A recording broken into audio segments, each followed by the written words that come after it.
and then kind of explain to you why I did this exercise.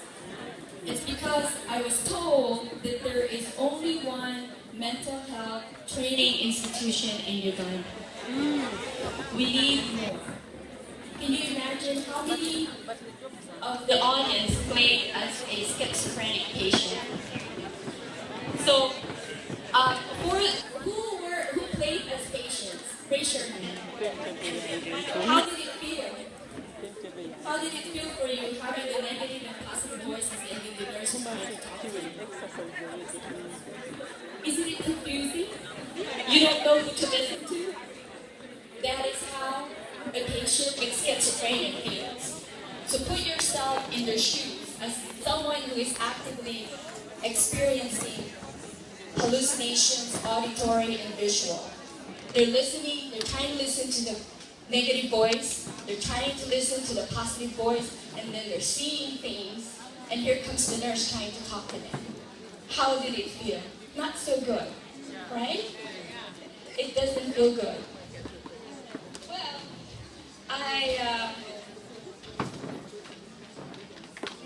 next slide please. Well, actually, the focus of my research is depression, substance use, chronic illnesses, and culture. So my research was not as severe as patients with schizophrenia. However, depression is equally devastating, especially for those individuals who have chronic diseases. And depression is one of the most common complications of chronic illness. It was estimated that up to 1/3 of individuals with serious and chronic medical condition experience symptoms of depression. What's a chronic illness? It's one that lasts for a very, very long time. And usually it cannot be cured completely. Individuals with chronic illness, such as diabetes, cardiovascular disease, and asthma, or respiratory conditions, are twice likely to be at risk of depression compared to those who are not chronically ill. In addition to that, tobacco use, cigarettes, smoking, and alcohol use is associated with depression as well as with a number of physical illness. Next slide.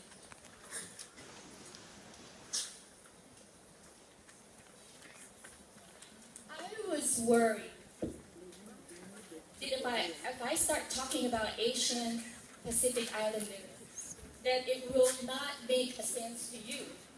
So what I did is I looked at your population first. I understand that you have 12 communities. The central region, you have your Bagandas and Kokis. In your eastern region, you have your Basoka, Bamasaba, Iteso, and Japatola. The northern region has Nangi, Poli, and Alurs. The western region has Banjoro, Batooro, and Rensururu. Right? Rensururu, right? Okay, next slide, please. So, among this different ethnicity, I found out also that Ugandans speak over 30 different African languages. However, they considered English and Swahili as the country's official languages. I know some of you will say, no, it would be your language, but nationally, internationally, English and Swahili are considered. Oh, can you go back to the video? And the largest group in Uganda, according to the website and article that I looked at, is that the largest group in Uganda, around 1/5 of the population, are the Bagandas, who live in the central region and speak Luganda. Next slide. And since I'm talking about chronic illness, I also looked at a list of serious diseases here in Uganda and Africa. And some of these diseases, such as malaria, tuberculosis, and HIV/AIDS, are found elsewhere or all over. Others, such as sleeping sickness, are specific to Africa. Next slide, please. The other common diseases are elephantiasis, which causes an accumulation of fluid, usually in the limb, sometimes both legs. So if you look at them, they look like elephant legs. And leprosy, which causes disfiguring skin, sores, and nerve damage. And helmithiasis, an infection of the parasitic worms in the intestines. And trachoma, a bacterial eye infection which can lead to blindness. Here's your theme today, or I guess this year. Your annual conference theme is Nurses, a Force for Change, Peer Effective, Cost Effective, And so, having said that, I challenge each one of you in this room to be just that, a nurse who is a force for change, who will look at care effective and cost effective care of our patients in Uganda. Next slide. Okay, so the culture that I did my study on research is an Asian Pacific Islander population. And this population, or we call it API for short, in Hawaii, the U.S. Bureau of Census projected that by 2050, there's going to be 41 million API in the United States. And they said the most recent estimate of the Asian Pacific Islander in the United States is 14.6 million. So it serves to look at this population because they're going to be composing 41 million by 2050. So let me show you which are the component of the API ethnic groups.